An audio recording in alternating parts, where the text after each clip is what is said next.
Je comprends mieux parce que j'arrivais pas. Approchez-vous, approchez-vous. Les cabanons. Vous dire simplement une petite annonce au départ.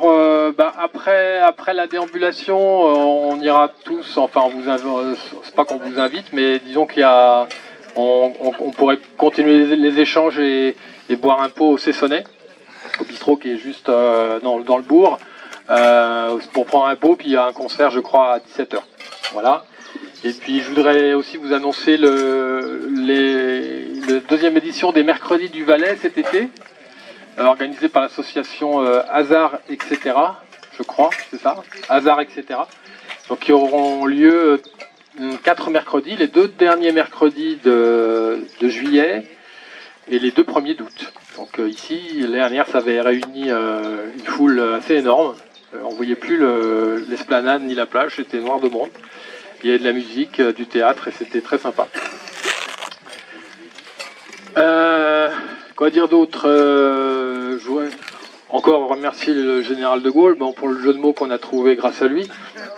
Et puis aussi, pour pas paraphraser, mais reprendre un peu sa phrase très connue sur Paris outragé, Paris martyrisé, Paris libéré. Je crois que la plage, elle est aussi... elle devient une plage vraiment martyre. Je vais vous dire un peu pourquoi après. Voilà, le choix qui va se poser très rapidement, c'est est-ce que les élus, est-ce que nous, les citoyens, les Cessonnais, tous les Briochins, parce que c'est la seule plage de Saint-Brieuc, est-ce qu'on veut garder cette plage comme un espace public commun, un bien d'agrément commun, ou est-ce qu'on veut la voir disparaître? Je crois que c'est la question qui va se poser urgemment à nous et qu'il va falloir se bagarrer pour dire non, on veut conserver cet espace. Vous dire aussi ce qu'on a fait depuis un an, parce qu'on s'est vu, il y a eu l'Assemblée Générale évidemment, mais il y a eu l'appel du 10 juin l'année dernière, donc il y a eu un arrêté préfectoral en avril 2022, lequel a réautorisé les dragages de l'avant-port pour des dépôts sur la baie, au bout de l'enrochement, là, sur 27 hectares. Il y a une surface qui est impartie au dépôt de dragage. Donc les dépôts ont été repris au 1er septembre 2022, ce qui ne nous convient pas du tout. Donc on a déposé une requête en instance au tribunal administratif de Rennes, avec notre avocat. Il y a une action juridique en cours, donc laquelle requête a relevé un festival d'irrégularité dans l'arrêté préfectoral. Donc le jugement, on attend le jugement de cette requête. Si ça ne suffit pas, on est en train d'instruire un dossier en référé suspension, ce qui permettrait de casser l'arrêté préfectoral, mais il faut que ce dossier soit béton, soit très instruit. Il faut qu'il y ait un caractère d'urgence dans ce référé, donc on est en train de l'alimenter en argument pour combattre l'arrêté. Vous dire ce que contenait un petit peu l'arrêté, ou les défauts qu'il contenait surtout.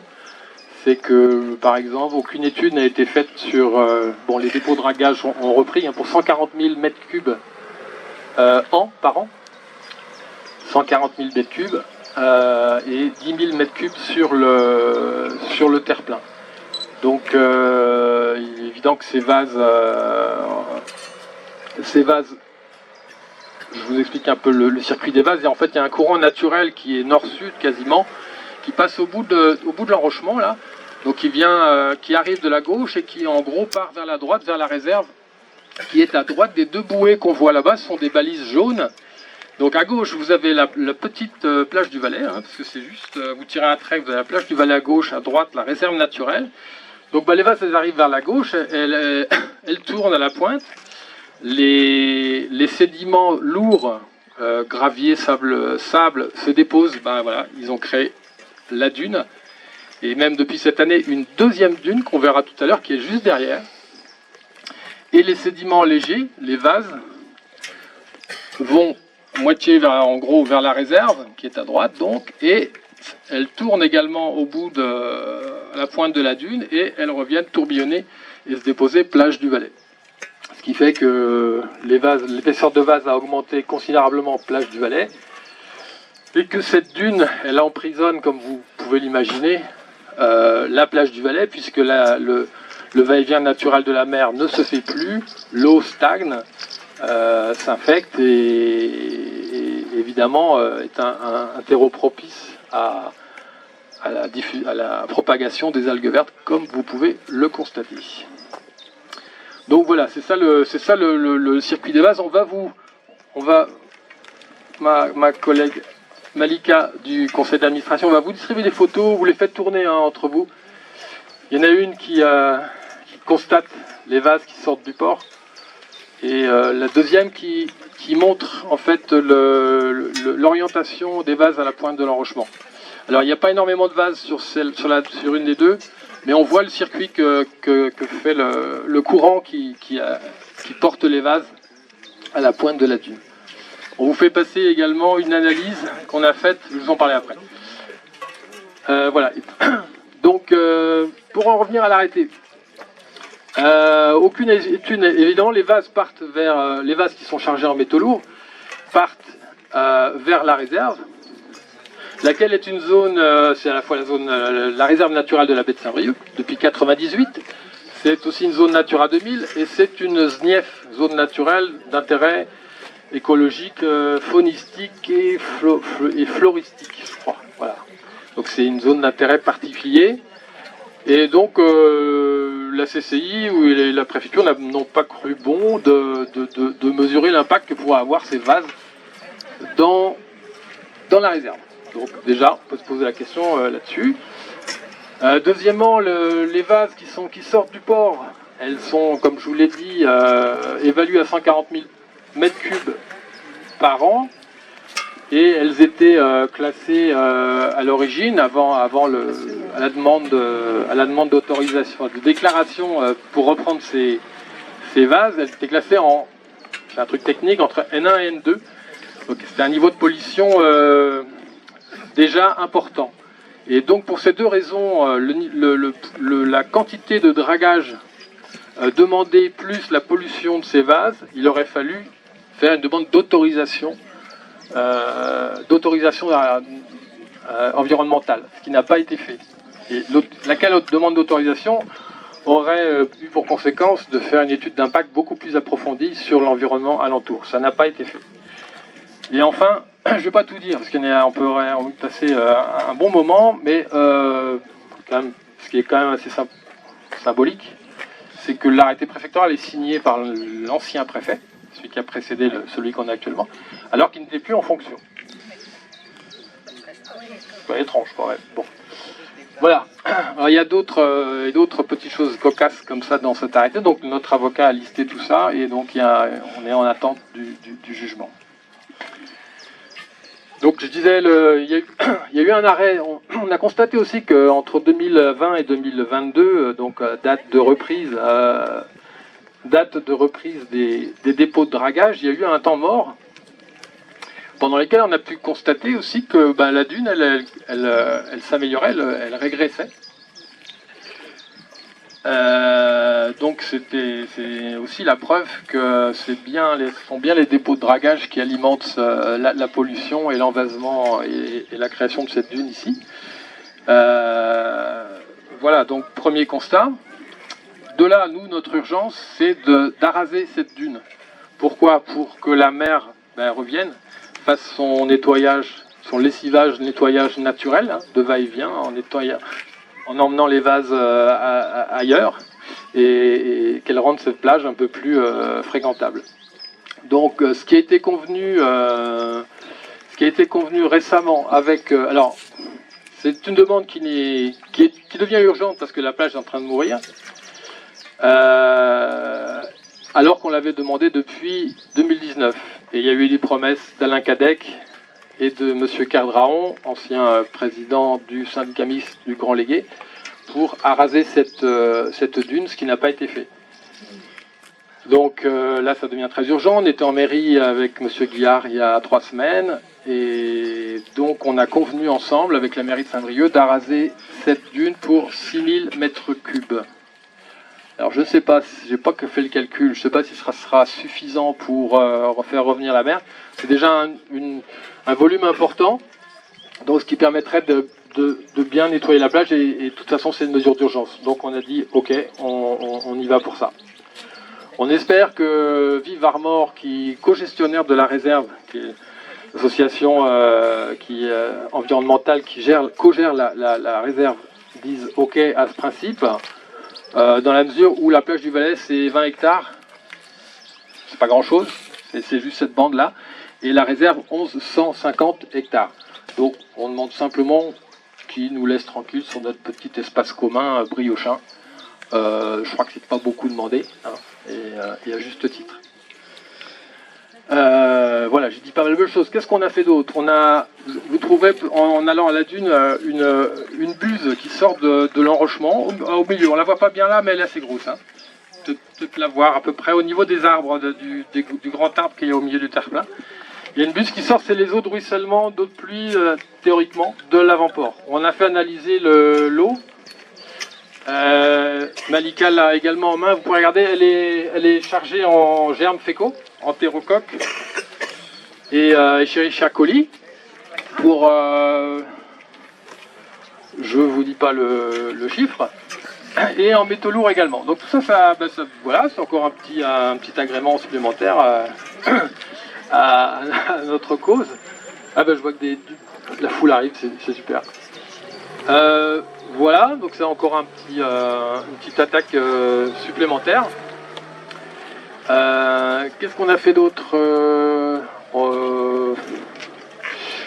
C'est déjà pas mal. Alors, on a encore deux choses à dire. Il y a, alors, sur le panneau, le lampadaire bleu qui se trouve là, vous avez un petit panneau photovoltaïque et puis ensuite en dessous un boîtier. En fait, c'est un boîtier Airbraze. Je ne sais pas si vous connaissez, c'est une structure homologuée par l'État et qui analyse l'air ambiant toutes les semaines et qui mesure le taux d'hydrogène sulfuré qui potentiellement peut émaner de la plage et de la baie. Donc vous pourrez regarder sur Airbraze, c'est un site, et puis contrôler par vous-même le taux publié chaque semaine. Le taux ne doit pas dépasser 1 ppm, une partie par million. Il était la semaine dernière à 0,15. Et je ne sais pas si vous avez vu dans la presse, sur les plages d'Ilion, il a dépassé 1 ppm, donc les plages sont interdites. Donc il faudra faire attention parce que toutes ces algues vertes là qui sont là cette année, qui n'étaient pas l'année dernière parce qu'il a moins plu, mais elles vont sécher sans doute. Et c'est là que ça va poser problème. Donc c'est une mesure à contrôler et puis de santé publique. Donc attention, voilà, attention à vous. C'est encore une attaque supplémentaire sur la plage. Et pour finir, je dirais cerise, pas sur le gâteau, mais sur le tableau. Vous avez derrière vous un panneau signalétique, là où il y a notre petite table d'enregistrement. Si vous voulez nous aider, aider notre association ou y adhérer, Annick va vous recevoir. Voilà, ça nous donnera un petit coup de main matériel pour poursuivre notre bagarre. Donc concernant ce signalétique, ce qu'on condamne, c'est que bon, il a été installé par la mairie de Saint-Brieuc, très bien, mais il est à l'initiative de Vive Armor. Le panneau est intitulé « La plage du Valais ». Donc comme je vous l'ai dit tout à l'heure, la plage du Valais est à gauche, la réserve est à droite. On n'a rien contre la préservation de la nature, hein, attention. Biodiversité à 100%, enfin voilà, qu'il n'y ait pas d'ambiguïté là-dessus. Ce qu'on conteste, c'est que donc, le panneau s'intitule « Plage du Valais » et qu'en dessous, il mentionne des interdictions qui sont dédiées, qui intéressent la réserve naturelle. Donc il y a une grosse confusion qui est faite là, c'est-à-dire que jouer au ballon c'est réglementé. Non, on voit plage du Valais, donc on se dit plage du Valais, jouer au ballon c'est réglementé. Faire du kayak, de la planche à voile c'est interdit. Et faire voler un drone c'est interdit aussi, alors que mon ami Vincent qui est là a déjà fait des images qui sont en train de passer parmi vous. Avec autorisation, donc faire voler un drone au-dessus de la plage du Valais, c'est autorisé. Donc ce qu'on conteste, c'est la confusion qui est portée là, c'est-à-dire que le touriste qui arrive, ou la personne qui n'est pas briochine qui arrive là, se dit la plage du Valais, c'est quoi ce truc, on ne peut rien y faire, alors que c'est faux. Voilà, donc on va demander à la mairie, on va demander deux choses, on va demander à Vive Armor de prononcer un avis favorable pour l'arasement de la dune, et on va demander à la mairie de de modifier profondément ou de enlever ce panneau. Sinon, je sais pas ce qui peut se passer, mais il peut se passer des choses. Ah, voilà. Voilà. Et puis si la dune, La réserve, il me semble qu'elle commence à la moitié de la plage, non? Oui, c'est ça. ouais. Pour moi, elle est dans l'axe. Tu vois les deux bouées jaunes là-bas? Elle est là, au droit, là. Elle est au droit des deux bouées jaunes. Elle va à la bouée jaune. Ouais, au droit de la bouée jaune. Elle a même pas, il n'y a même pas toute la plage, je crois. Non, non. Il y a une partie de la plage qui n'appartient pas à la réserve. Oui. Il y a 17 hectares. Voilà. J'en étais au tableau, donc ça, et puis là, bon, l'arasement, on va demander, on espère que Viva Varmor va donner un avis favorable à cet arasement, sinon ce sera plus l'appel du 18 juin, mais peut-être la pelleteuse, même si on n'a pas le droit d'y aller normalement avec un véhicule mécanique, enfin bref, et puis le panneau signalétique, voilà, c'est nos deux demandes d'urgence, on va pas demander le démantèlement de l'avant-port, même si on le souhaite, mais ça sera un peu compliqué. Voilà. Même si c'est un port, vous savez, dont le trafic était bien supérieur avant qu'il existe. Hein. Le port qui existait dans le fond de baie, l'ancien, qui est Mésobran, je crois, avait un trafic presque double à aujourd'hui. Alors que le prétexte pour construire cet avant-port, c'était de doubler le trafic. Donc c'est un échec économique. Et c'est une catastrophe environnementale, comme je l'ai décrit avant. Vraiment le soutien infaillible de Perrine du Cessonnet par rapport à notre association, qui est toujours là pour nous, qui nous permet d'afficher, de déposer des tracts, etc. Et puis on a toujours un bon accueil au niveau de Cesson ou autres, et on remercie tous les commerçants et les autres personnes qui sont là et qui font acte de courage et de bravoure pour la plage, parce que vous avez vu comme moi certainement il n'y a pas très longtemps dans les journaux que il y a un formidable tube qui va jusqu'au Rosaire, la plage de Saint-Brieuc, mais la plage de Saint-Brieuc, elle est ici. Et il n'y a pas de tube pour ici. Voilà. Voilà. Merci Emmanuel. Pour terminer, ben oui, là, voilà, c'est aussi toute la préservation des espaces communs. Ici, c'est un espace commun d'agrément historique, patrimonial de la ville. Hein. C'était la plage était là avant tout le monde, en fait. Avant je vais pas parler de la décharge, hein, vous la connaissez. 1 million de mètres cubes là, tout près, enfouis sous le sable. Avant l'avant-port, avant la réserve, avant le Viva Varmor, avant la réserve naturelle. On était là avant tout le monde, et c'est ce bien commun gratuit pour tous, accessible à tous, d'agrément, qui est sacrifié aujourd'hui. Donc je crois qu'on est tout à fait en justification de se battre et de faire en sorte que ce bien survive et nous soit encore profitable longtemps. Merci à vous.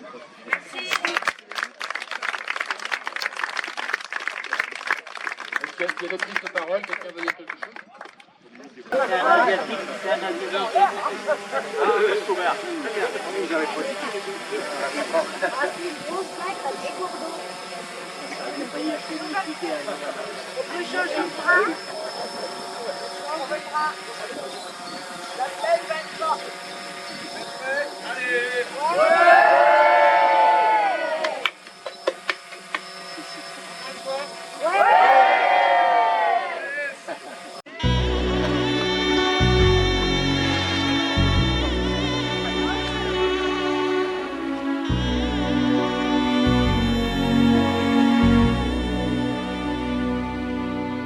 Je chante la terre pour la rendre un peu moins fragile. Je chante la terre pour les paysages qui défilent, pour les glaciers blancs qui coiffent l'épaule docile, et les océans qui caressent le tour des îles. Je chante la terre, je chante la terre pour la rendre un peu moins fragile. De ces mystères, je dénoue doucement les fils. Les dunes de sable où le temps se fait immobile, les coulées de lave où les fleurs doucement habiles. Je chante la terre, je chante la terre pour que les continents respirent.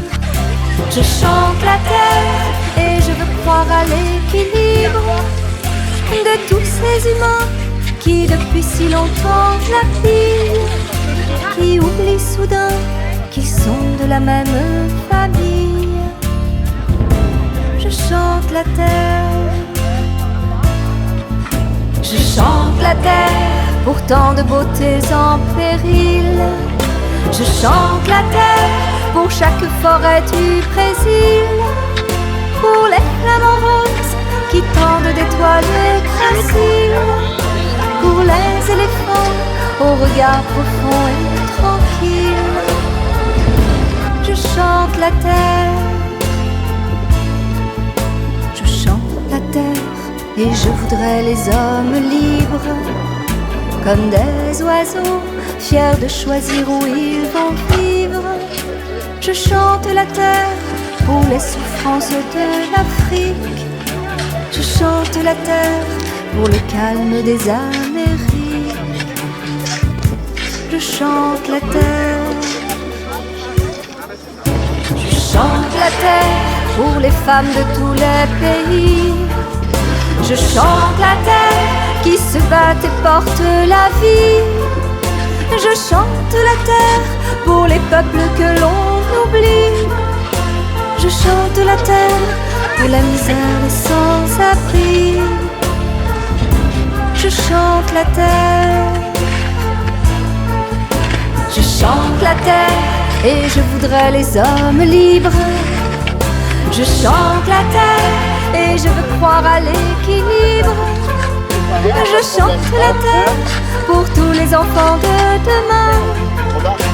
Je chante la terre pour Manon et pour Antonin.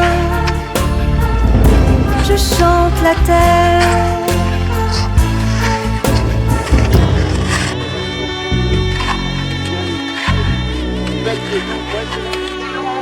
Plus belle la vie.